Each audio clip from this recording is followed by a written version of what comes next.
President Biden trying to combat the issue by going after junk fees, but nothing seems to be sticking here. So let's turn to our panel now. Former White House OMB Director Russ Vought and Hill Editor-in-Chief, I should say, Bob Cusack, and former Democratic Pennsylvania Congressman Patrick Murphy. Now, before I get into the junk fees, Jamie Dimon alluding to stagflation when speaking yesterday. He said the risk is we're closer than 20 years. We're the closest for the risk of stagflation. What is Jamie Dimon trying to say, Russ, with those statements?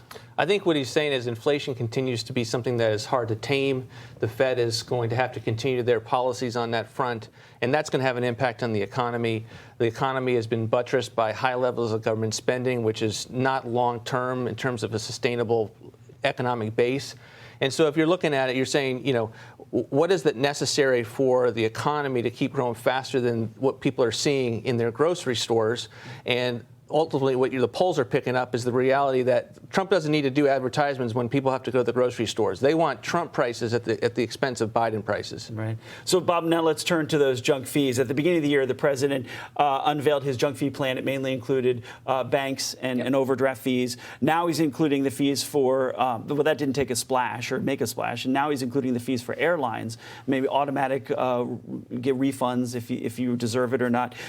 Is this going to energize the voters? Is this the topic? Well, I think it's a decent strategy, but Edward, as you mentioned, it's really not sticking. And when people are going to the grocery store, to Russ's point, I mean, listen, they're going to the grocery store a lot more than they're flying around the country. So I do think, listen, people get frustrated, airlines, they get frustrated, junk fees, but the electorate is very sour right now. And Biden has said inflation was skyrocketing when he took over. That's wrong. I mean, if you look factually, and they've got to make some serious basically gains on Trump. They're not going to actually have the advantage on the economy, but in order for Biden to get elected, he's going to have to close that gap.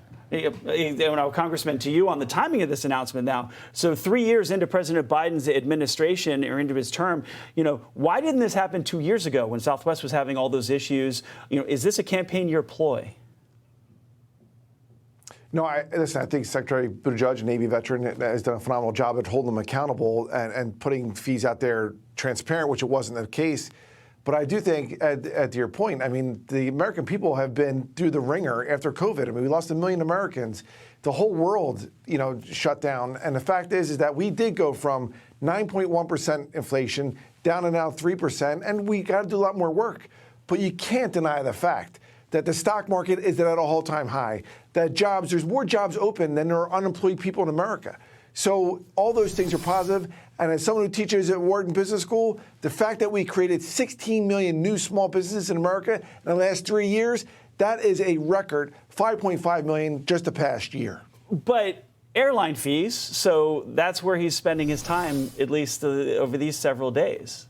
Not talking about all that other stuff. Yeah, but it's a fundamental fairness thing. I'm on a flight in a couple hours.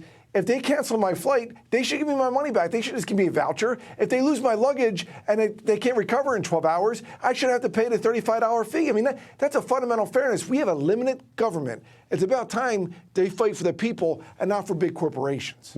So, Russ, tomorrow we're going to get a GDP number, a reading on this. The last report shows in 2023, 2.2% of the growth was consumer spending. 5.2% of the growth was government spending, non-defense government spending. That was for all of 2023. Can the president ride this to the election? I mean, that shows government spending is outpacing consumer consumption. I mean, I think it's going to buttress the numbers for a period of time, but I don't think politically he'll be able to ride it, because the reality is people want to go back to the prices that they had under Trump, and they understand that even if you temper inflation, you're not going back to what those prices were. You're still up 20%.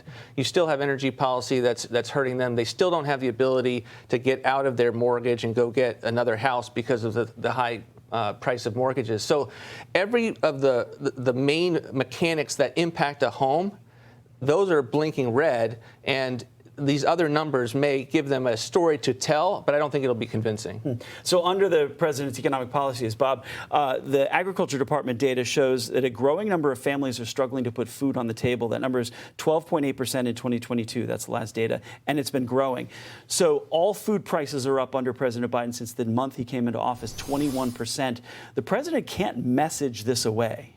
It's very difficult because he can say, well, listen, things are getting better, but a lot of people think that 4 years ago they were doing better. So that is going to be, I think, something to watch. And also nothing to watch, gas prices. As they get closer to $4 a gallon, and they could this summer, that's a real problem for the president. And another one of those headlines that people watch. They can see it's tangible for their wallet. Yep. So, Congressman, I want to ask you, the president tweeted yesterday that Donald Trump is proud of his $2 trillion tax cut, one of the messaging points here, and if reelected, President Biden would keep it expired. Listen to this from my conversation yesterday, and I want to get your reaction.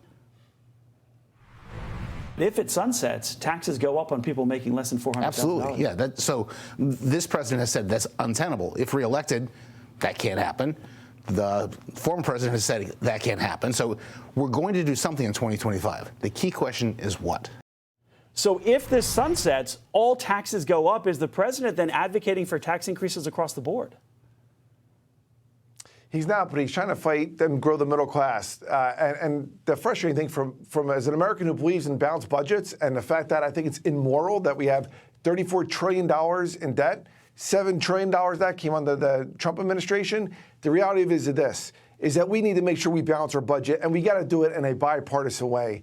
It hasn't happened, and we need people to come together as Americans and stop the partisan stuff. Yes, the tax rates for the highest, wealthiest Americans, including myself, frankly, or anyone who makes over $500,000, went from 39% to 37% under Trump. It sunsets in 2025, but we got to do a better job for all Americans, not just the wealthiest 1%. Yeah, but it also sunsets for those making under $400,000 a year. Congressman, I really appreciate it. And that's why Russ, we got to do it a bipartisan way. Yep. You're exactly right. Republicans and Democrats need to look at the spending on this. The Federal Reserve Chairman has said it's an unsustainable path that we're on. So, again, Congressman, thank you for your time. Russ, Bob, thank you for being here on set. I appreciate it. Good to see you in person.